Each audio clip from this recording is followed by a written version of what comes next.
Hey everybody. He just Me tapped and me. the wifey here, Tim and Asina. Another episode of Love Is.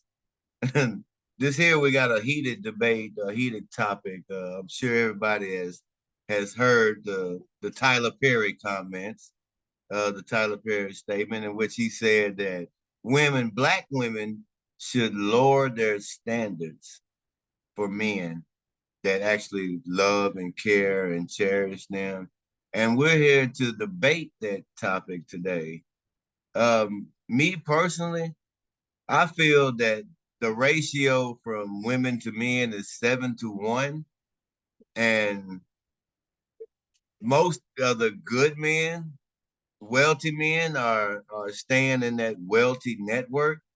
And if a woman is not from a wealthy family, then I don't see how she could end up with a wealthy man. That's just my perspective. I feel that black women, I don't know, Watch it's, yourself, it's buddy. Watch difficult. He now feels like, Go oh. ahead, what you got? No, No, you say a little bit, then I say a little I'm bit. gonna say no, no. We shouldn't have to lower our standards, for per se. I think our standards is what's upside down. I think the standard is I need a wealthy man, I need a baller, I need a this. But the real, he's talking about the statistics of 7-1 is more women than men. Yes, there's more women than men, but I think that statistic is more like 5-1, unless things have changed. But in the same breath, the upside down is what I'm saying is that you need to date a guy that has character. Character first, not the money and not the looks and not the height, because those things could be all the way right. And then the attitude sucks. Exactly. And I feel like it's not how you start, but how you finish. Just because a man is not making as much as a woman would like him to, or either he would like to be making, doesn't mean that he's not pushing and working towards those goals to one day have the type of money. Maybe never have Tyler Perry type money, but the type of money where you're very, very comfortable in life. I feel that women these days, they don't even look for character. They don't look for love. They don't look for anything except looks, physical looks, and money, financial status. And I feel that women that does that are actually whores. Women that's doing things for money. That's what I feel. No, we're not talking about the typical Brittany Renner here. We're talking about women that are doing well and want somebody to match them financially. Because a lot of times men have the challenge of being with a woman that might make more and have chips on their shoulders and insecurities and stuff. And I believe the challenge is some women want to get with the man that has the long thing and the thick thing and the girth thing, but they live with their mama. And that's, I think, the bigger challenge. I don't think these girls are hoes, and they're gonna fight you about this because that's bad. We just want somebody to match us, and it doesn't have to be match us with the money. It has to be match us with the thought process that we can go together on this journey together. And that's usually what the challenge is, because ambition equals money. If you Exactly. have lack of ambition, you're not gonna have a lot of money. You're gonna be living with your mama, thinking you're doing the most with your nice car, but you still live with your mama, and you should have enough money to move out. Exactly. Just Exactly. saying. I mean, money goes along with character of a man too, and the type of person that a man is too. Because if you got a guy, a man, so per se, that's living with his mom, or don't have a car, can't afford to pay the light bill, there's something seriously wrong with that man. That's not a real man, because a real man provides. I mean, I'm not saying the man has to have the most money or anything like that, because money fluctuates. Sometimes you're up, sometimes you're down. But you're the type of person that if you fall down, you'll get back up because you got the resources and the means and the character and the drive to push and provide for your family. So let's flip it. What about the guy that what about the typical guy that we see that say, I want a woman that's a 10, a woman that has long hair, nice body, and all these things? What about that man? And that man looks like trash. Well, to be honest, a man that's looking for all that, he just looking for a one night stand or just some sex. Because sure, the physical natures attract you to a person, but it's the conversation and the dialogue that you have with one another that that should influence your decision upon the relationship that you're pursuing, if you're pursuing a relationship. You know, most of the time we say we want a dime piece. That doesn't necessarily mean that she's 24, 36, 24. That just means that she's stable. She has a good head on her shoulder. She's not. You don't call this girl and you say, "Hey, what's going on?" And her comment is, "Oh, just trying to get this light bill paid." You know those type of I things. just want to Those get kind my of women hair done. just want to get my hair done. $10 short. Right, right. I got $48, but I need 68. Come on now. Oh, baby. I don't know. I think the challenges of what we're looking for or what we're putting out there in this time, maybe because social media plays a big part in, you see all these Instagram girls or you see the guys with the nice cars and all that. Let me tell you, half of them cars are rented, especially if you live in South Florida. They are rented. Oh yeah. And maybe some of the bodies might not been made in the gym if you live in South. So let's go back to the basics. Yeah, I agree. I agree. Go back to the way God intended us. You know, we were supposed to love each other for what we have on the inside, not the outside appearance. Because there are plenty wolves in sheep clothes, if you understand what I'm saying. You know, just because a guy or a girl look good doesn't necessarily mean that they're good for you. Okay, so let's talk about those values. It kind of brings me back as we go there a lot with love is. You said values, right? Values, yes, Okay. values. When it comes to our wedding and the words that we had on each table, it was values that we both agreed on when we moved forth in our relationship with love Exactly. is.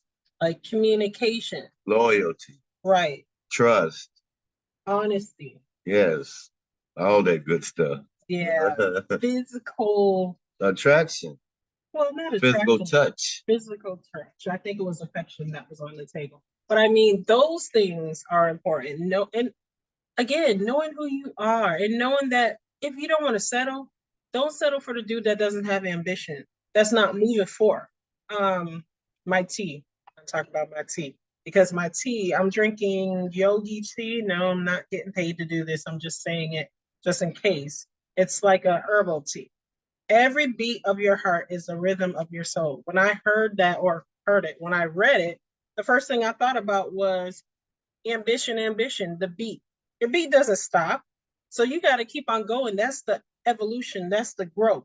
When I hear guys talk about, oh, she got to look like this, she got to have a zero body count. Can you say that? Do you look like that? And a lot of guys that want a woman like that or ready for a woman, they haven't even did the work on their own self in order to get a woman or to be the man that a woman needs. That's what's wrong now. So many men are chasing these women when they need to be chasing education and chasing honesty and loyalty and trust. You know, we get so mixed up in sex and our fleshly desires that we forget about integrity. We forget about the real values of that God intended for us to have. Man and woman are supposed to be a good thing. God said, "He who finds a wife findeth a good thing, a good thing." So, and so I feel that while you're preparing yourself to be the best possible man, the best possible husband, the best possible father that you can be, somewhere God has prepared a woman that is preparing herself to be the best wife, the best helpmate, the best mother, the best sister. So I feel like if we get ourselves together as men, the woman will come. Yeah, it's like attracts like. Not to go all into law of attraction because that's not what this podcast is about. But you got to heal. And you'll never be fully healed, but you need to be with a person that you can put your reflection out of the ugly stuff that might come out and it'll be okay. They won't shut you down or they will critique you and you could take that critique and say, yeah, I got to do better with that. I got to do better with this. I got to do better with that and not just shut down because that means you're really not ready for marriage. Everybody, I think Instagram, I have Instagram, my husband does not, or he will not because of what's out there and all the traps that are out there, marriage this, marriage that, and we see all these lavish weddings and it's beautiful and they're spending all this money, but then what do they have money for the premarital counseling? Do they have the money for the counseling in the midst of marriage? Because I'm going to tell you, the longer that you're together, you're going to need it. You cannot live in a vacuum. You can't live in a bubble and think you're going to have a great, great marriage. You need people around you that respect you, that are not jealous, that's not envious, that really love you and love the coupledom or the marriage that you have versus living out here. Oh, I'm going to show off that we're doing this and we're going to kiss and we're going to walk down. It's bigger than that. What about the day to day? Yeah, talking about the kind of people that have a perfect life on social media. Everything they post is perfect, but Yeah, behind the scenes is all chaos and all hell breaking loose. right. That type of stuff. Oh yeah. Oh yeah, it's out there. We're there. We have our moments 100% because we're human beings. That's right. And we're not here to fake it on here or act like we know everything. We have our challenges, but we grow. We have to grow. And one thing I could say about marriage, even though we're supposed to be talking about what Tyler Perry said, you have to die every day. Every day. Every day Every in day. marriage. Die Because daily. yes, you truly do, or you're going to get up and be like, I don't want to do this. I'm throwing in the towel because we're human. Right. And then you have to realize that you're not doing this for yourself anymore. You have a whole family that you have to provide for or nurture. So but when we do have a spat, we do communicate. We don't let it just soak in and we just get so angry that one of us blow up. We have a disagreement or something because we don't just yell back and forth at each other. That's one thing we don't do. I can say that. We'll give each other the silent treatment for a few minutes, but other than that, that's about far as we go because we talk, we communicate. And you can't let that fester. I mean, too many people I know I dealt with, and I mean, when I say dealt with, I mean like clients and friends and associates that they let these things fester. You can't let this hate or hurt. Usually it's, remember, and I think I said this maybe on a podcast or maybe I was talking to a client, maybe I was talking to my husband, but your primary emotion is not anger. It's usually hurt or embarrassment. Anger is a secondary emotion, so you got to check your emotions. What's really going on? I'm sorry, but that reminds me and should remind you, since we're talking about the relationship and the arguments and things that could I just lost train of thought. But anyway, we had a neighbor, and her husband had a house not too far from us, but her mom is actually our neighbor, Oh, and the husband killed her and killed himself, probably over something that had just been festering because evidently he just snapped. He took so much that he just snapped, and I hate that. I hate that to this moment because that hurts. Now we see these little kids every day with no mother or father, and it hurts. yeah. Every day we have to be reminded of failed relationship, a relationship where you couldn't, as I tell some clientele, you got to find a way to separate peacefully. You can't be vengeant and say, I'm going to ruin this person's life forever. I'm going to take everything they got. I'm not going to let them breathe. They can't get another woman. They can't get another man. None of that. You got to, especially when you have children, especially when you have children. That's right. So, see, this Tyler Perry thing about women need to just take what they can get with the men, that's the way I took it. That's not what we're saying. And I don't think it was okay that he said it in that way without more clarity. I think I get where he was coming from, but he has a perspective sometimes that he's on the upper echelon of Black men. Most of these men out here might have a record, had they're on child support, or whatever the challenges are, that they're not able to jump out and do that. So that's why when Timmy says you need to grow, you need to educate yourself, you need to get around good men so you can pull yourself up.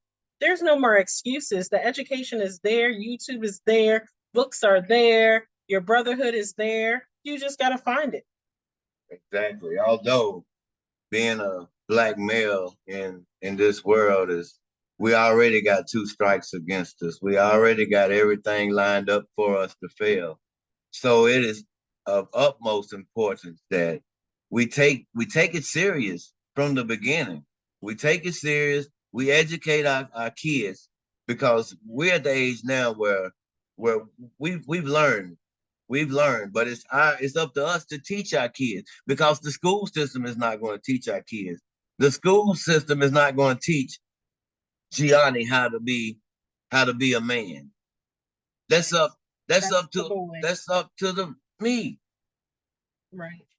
But let's go back, because when you were talking about how you have two strikes against you, Mm-hmm. I remember my father always saying, once I was a young girl, he used to always say, Astina, you have two strikes of women against you. You are Black and you are a woman. Right. So you have to work twice as hard. And I really took that to heart. So I know that's why I pushed so hard in my life to get the things that I wanted. And I followed my full purpose.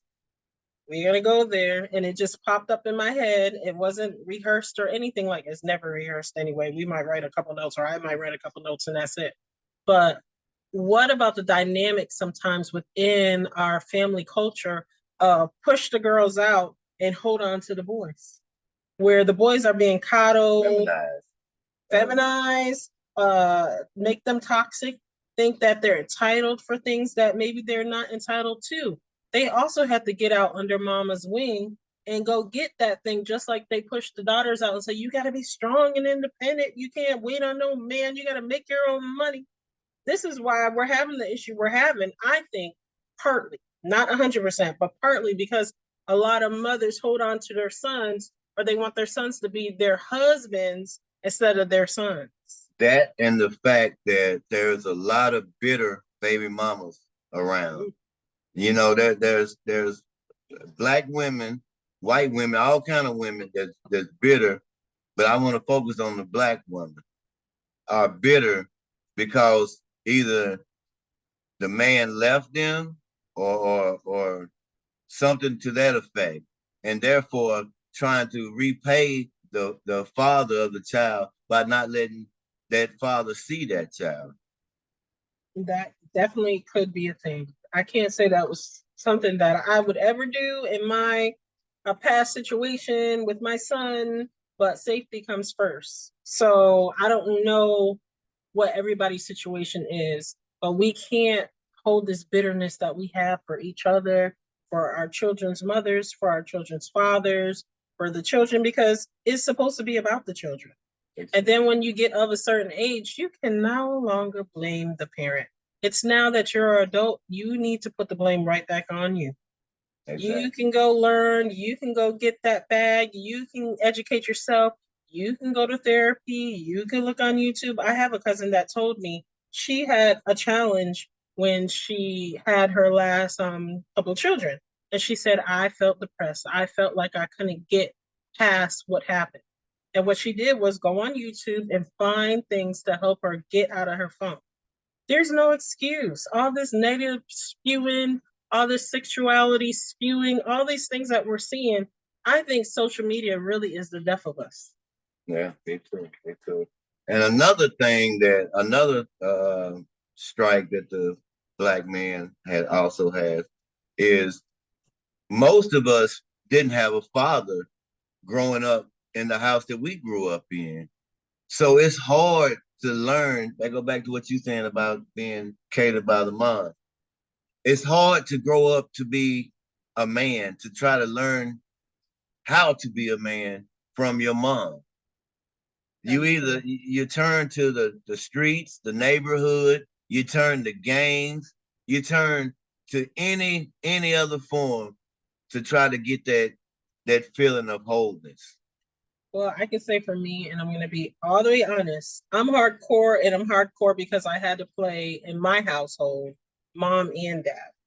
You know, I had to be harder on my son. I couldn't be as loving. And now I'm seeing I have to be more soft and loving towards my son so he can pick a woman that's also soft and loving and not yelling and screaming about, you need to do this, you got to do this, you got to do that. No, I want to make sure that I'm nurturing him enough where he looks at me as the best woman in his life so he can go back out when he's ready to get in a relationship, when he's ready to get married, and say, this is the best woman that I could find. And she emulates something that my mom did do. Right. And I just had an idea for our next podcast, but Okay. why does black men, when they get wealthy or done made it, why do they choose white women over their own race? Wow. Mm-mm. That sounds like that'll be juicy there. Yeah. You see it every day. You see it. You see it every day. Boy, that will be something. A lot of people are going to feel that we're being extra or being away because we're not being politically correct, but it is what it is. So that'll be a great thing to talk about. That's more of your arena, I think, because you have more understanding because you see it in sports or you do see it with some men that choose another race. And it's not just because, oh, she was the best for me. It was because of the image that's put out there. So Exactly. Exactly. that would be interesting. But yeah, I don't think Tyler Perry is right, totally. I don't think he's absolutely wrong, but I don't think he's absolutely right about that statement because I feel that if she want a 6'4" guy, a guy that makes $100,000 a year or more, that's her decision. She don't have to settle for anything. If she trusts and believes that God, the universe, or whatever it may be, is gonna give her what she needs, then she's gonna prepare herself, and she's gotta trust the process and don't lower her standard. That's true. That's true. Yeah. Bam, So, babe, bam. love is. Love is What do they need to do? like Subscribe. and share. All right. Later. Later, later.